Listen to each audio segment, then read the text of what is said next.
नमस्कार, मैं संजय प्रभाकर। आज की एनालिसिस में उसी छांगुर बाबा की बात जो हिंदू लड़कियों को फंसाकर उनका धर्मांतरण करके मुसलमान बनाने के आरोप में सलाखों के पीछे है, जिसे करोड़ों रुपए की विदेशी फंडिंग आती थी, लेकिन साजिश सिर्फ धर्मांतरण तक सीमित नहीं था। बहुत भयंकर जाल बुना जा रहा था भारत के खिलाफ। ऑर्गेनाइज्ड क्राइम का बहुत बड़ा और गहरा सिंडिकेट काम कर रहा था, जिसमें छांगुर ने 1000 मुसलमान लड़कों का एक खास गैंग बनाया था, लव जिहाद गैंग, जिसका काम था धर्मांतरण। और इस सब का एक तार पाकिस्तान के आईएसआई से कनेक्टेड था। ये बातें सामने आ रही हैं, जिसका पर्दाफाश हो चुका है। हिंदू लड़कियों के धर्मांतरण के लिए खास कोड वर्ड्स का इस्तेमाल होता था। कौन कौन से वर्ड्स थे, कौन कौन से कोड वर्ड्स थे, मैं बताने जा रहा हूं। इन्वेस्टिगेटिंग एजेंसीज के सूत्रों की खबरें छन कर आ रही हैं न्यूज प्लेटफॉर्म्स में, जो चौंकाने वाली हैं। छांगुर बाबा कोई बाबा वाबा नहीं था, बल्कि एक प्रोजेक्ट डायरेक्टर था। प्रोजेक्ट डायरेक्टर भारत को अंदर से खोखला करने वाले एक षड्यंत्र का सूत्रधार था। उत्तर प्रदेश एटीएस और ईडी की ज्वाइंट ऑपरेशन में जो खुलासा हुआ है, वो सिर्फ एक धर्मांतरण सिंडिकेट की कहानी नहीं है। ये कहानी है लव जिहाद, आईएसआई एजेंट्स, नेपाल कॉरिडोर, विदेशी फंडिंग, हिंदू बेटियों के ब्रेन वॉश और एक संगठित राष्ट्र विरोधी साजिश की। अब तक छांगुर का नाम सिर्फ एक रहस्यमय धर्मगुरु के तौर पर आ रहा था, लेकिन जैसे जैसे एटीएस और ईडी की परत दर परत छानबीन आगे बढ़ रही है, प्याज के छिलके खुलते जा रहे हैं और अदरक के पंजे की तरह फैले इसके नेटवर्क का खुलासा भी हो रहा है। इसके ऑर्गेनाइज्ड क्राइम के नापाक इरादों से जुड़ी खबरें बता रही हैं, यह केस भारत की आंतरिक सुरक्षा के लिए, भारत के इंटरनल सेफ्टी सिक्योरिटी के लिए सबसे बड़े खतरों में से एक बन गया है। ऐसे में सवाल यह सामने आ रहा है कि गैर कानूनी तौर पर धर्मांतरण कराने के आरोप में गिरफ्तार किया गया छांगुर बाबा का असली मकसद क्या था। देखिए, जो बातें सोर्सेस से आ रही हैं, छांगुर एक नकली धर्मगुरु भर नहीं था, बल्कि नापाक सोशल इंजीनियरिंग के जरिए भारत में सांप्रदायिक तनाव पैदा करने वाला एजेंट था। उसका नेटवर्क एक स्पेशल ऑपरेशन की तरह काम करता था, जिसमें हिंदू लड़कियों को फंसाना, ब्रेन वॉश करना, धर्म बदलवाना, आईएसआई एजेंट से निकाह करवाना और फिर उन्हें जासूसी नेटवर्क में ढालना शामिल था। ये एक सॉफ्ट टेरर था, ये एक सॉफ्ट टेररिज्म का हिस्सा है, जिसमें AK-47 नहीं बल्कि मोहब्बत, निकाह, कोडवर्ड और धर्मांतरण को हथियार बनाया गया है। ये बातें सामने आ रही हैं जांच में। एंटी टेररिज्म स्क्वाड यानी एटीएस और इंटेलिजेंस रिपोर्ट्स के मुताबिक जो बातें सामने आ रही हैं, उसमें नेपाल के काठमांडू में जो पाकिस्तानी दूतावास है, उसमें आईएसआई एजेंट्सों की मीटिंग हुई थी। उसी बैठक में छांगुर बाबा के नेटवर्क से संपर्क साधने की कोशिश की गई थी। ये भी बातें सामने आ रही हैं। आईएसआई का टारगेट था क्या? भारत में फाइनेंशियली वीक हिंदू लड़कियों का धर्मांतरण, आईएसआई एजेंट से निकाह और फिर उन्हें भारत में स्लीपर सेल का हिस्सा बना देना, यानी जासूस बना लेना पाकिस्तान का। गौर कीजिएगा, यह एक स्ट्रेटेजिक मॉडल था जिसे नेपाल के रास्ते पाकिस्तान तक जोड़ा गया। चौंकाने वाला खुलासा है। अब सवाल यह भी उठता है कि क्या छांगुर के इस खतरनाक साजिश के शिकार हुए स्लीपर स्पाउस एजेंट्स कहीं भारत के अलग अलग शहर और गांवों में एक्टिव तो नहीं है? गंभीर बात है, गौर कीजिएगा। आपके घर के बगल में कोई ऐसा जोड़ा तो नहीं, या कोई ऐसा लोग तो नहीं, ऐसे लोग तो नहीं?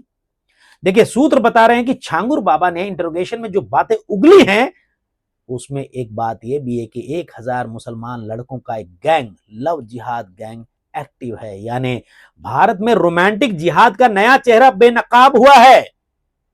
छांगुर बाबा लव जिहाद गैंग में शामिल मुसलमान लड़कों को बड़ी रकम भी देता था। ये लड़के हिंदू लड़कियों को फंसाने का काम कर रहे हैं, जो अलग अलग राज्यों में एक्टिव हैं। हो सकता है अभी सतर्क हो गए हों इस खुलासे के बाद और छांगुर के अरेस्ट होने के बाद। इसके तार उत्तर प्रदेश के बलरामपुर, सिद्धार्थनगर, बहराइच जैसे नेपाल सीमा से सटे जिले, बिहार के चंपारण, पश्चिम चंपारण, सीतामढ़ी, महाराष्ट्र, बंगाल, कर्नाटक और तमिलनाडु में भी इनके ब्रांच एक्टिव थे, एक्टिव हैं। इसकी जांच चल रही है। ये बातें उगली हैं छांगुर ने जांच में, इंट्रोगेशन में ये बातें सामने आ रही सूत्रों से।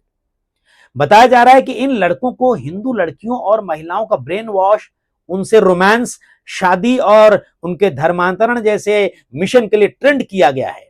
देखिए, ये नेटवर्क ना सिर्फ सामाजिक ढांचे को तोड़ने की कोशिश है, बल्कि भारत के खिलाफ एक प्रॉक्सी वॉर है। प्रॉक्सी वॉर, छद्म युद्ध, जिसे मोहब्बत और निकाह के नकाब में लड़ा जा रहा था, लड़ा जा रहा है। छांगुर बाबा के काले कारनामे से जो बातें सामने आ रही हैं, वो अभी उसके अरेस्ट से खत्म नहीं हुई हैं।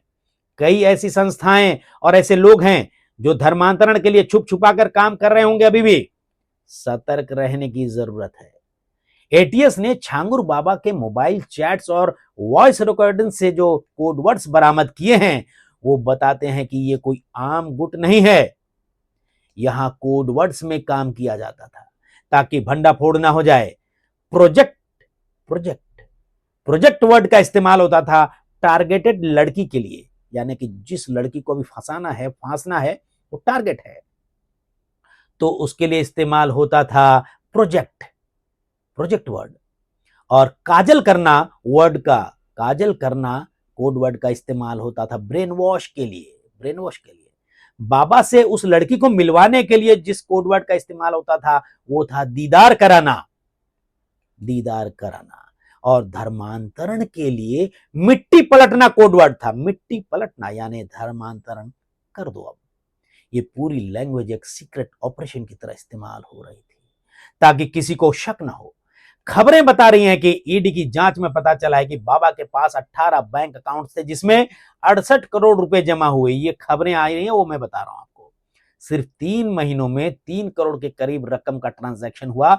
और सबसे चौंकाने वाली बात यह है कि नीतू बोहरा उर्फ नसरीन नाम की महिला के अकाउंट में सिर्फ 4 महीनों में 14 करोड़ रुपए आने की खबर है और तुरंत निकाल भी लिए गए। पर आए कहां से, है ना सवाल? सोचिए, इतना कैश सिर्फ धर्मांतरण के लिए नहीं आता। ये राष्ट्रीय सुरक्षा पर, नेशनल सिक्योरिटी पर हमला करने वाली योजना की कीमत है। छांगुर ने 4 अलग अलग एनजीओ रजिस्टर करवा रखे थे, ये भी बातें आ रही हैं, जिनके जरिए विदेशी चंदा आता था। धार्मिक इवेंट्स की आड़ में टारगेटिंग ऑपरेशन होता था। मिशन लव जिहाद के लिए मुसलमान लड़कों की गैंग में भर्ती और पेमेंट मैनेज होती थी। लड़कियों के ब्रेन वॉश के लिए सेमिनार्स और धार्मिक बैठकों का इस्तेमाल होता था।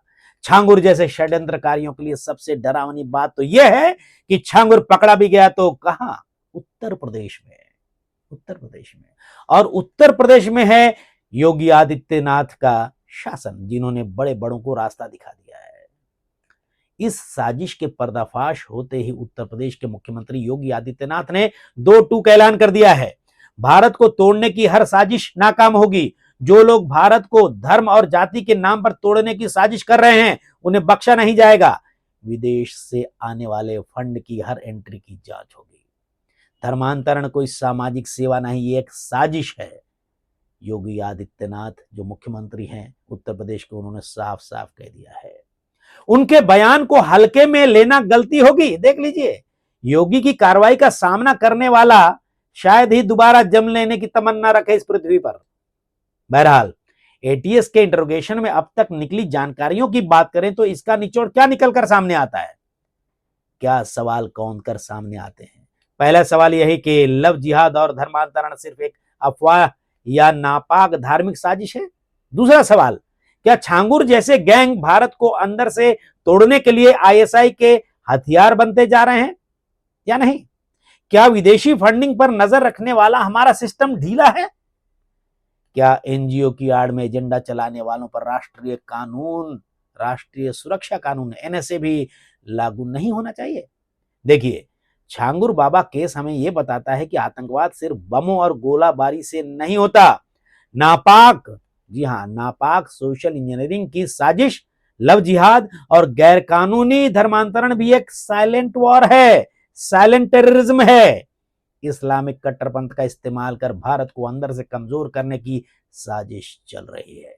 और यह सब कुछ फंड होता है विदेशी पैसों से, नेपाल कॉरिडोर और स्लीपर सेल्स के जरिए। इसलिए सचेत रहें, सावधान रहें। कहीं आपके हमारे घर के अगल बगल वाले